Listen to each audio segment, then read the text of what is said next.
Hi, here's another good reason to use PowerPivot.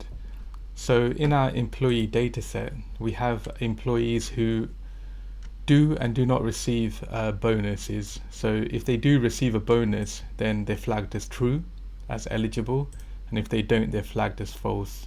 And the question we're being asked here is, what is the bonus eligibility rate or percentage per department?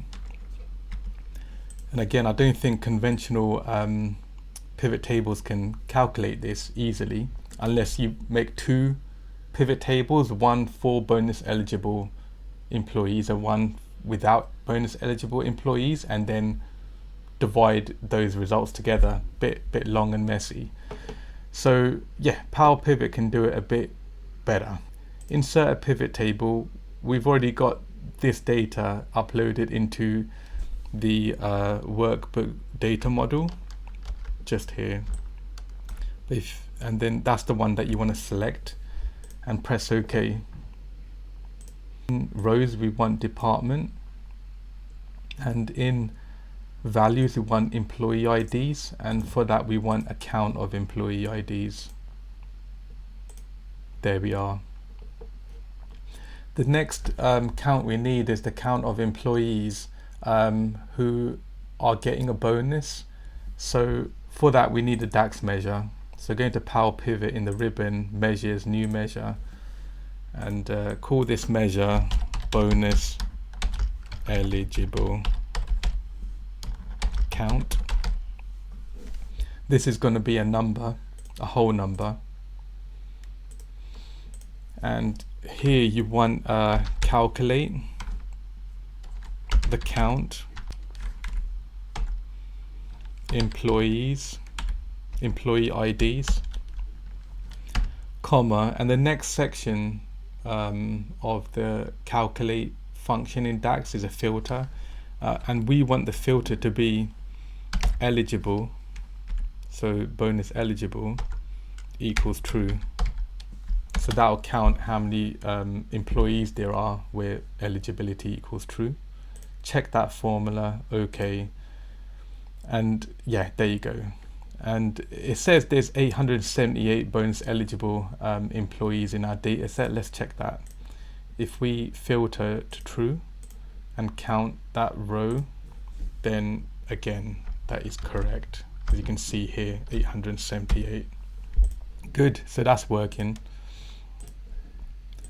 The next column we want is the actual answer to the question, what is the bonus eligibility? I'm going to work this out separately just to demonstrate that the PowerPivot is calculating properly.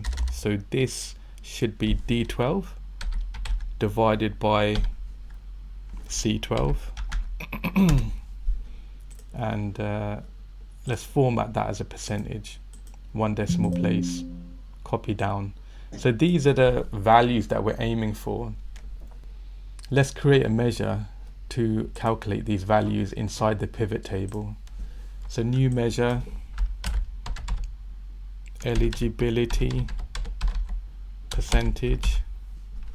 That is going to be a number as a percentage, 1 decimal place. And here we want divide,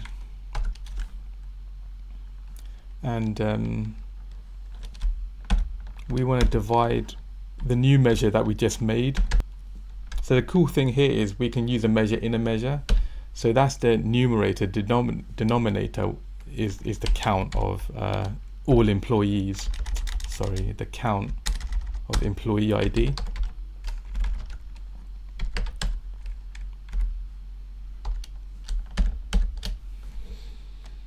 Check that formula, it works, press OK.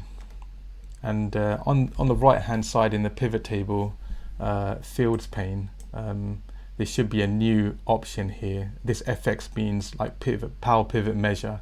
If we tick that, then there you go, we have our bonus eligibility rates within the pivot table, and this can be renamed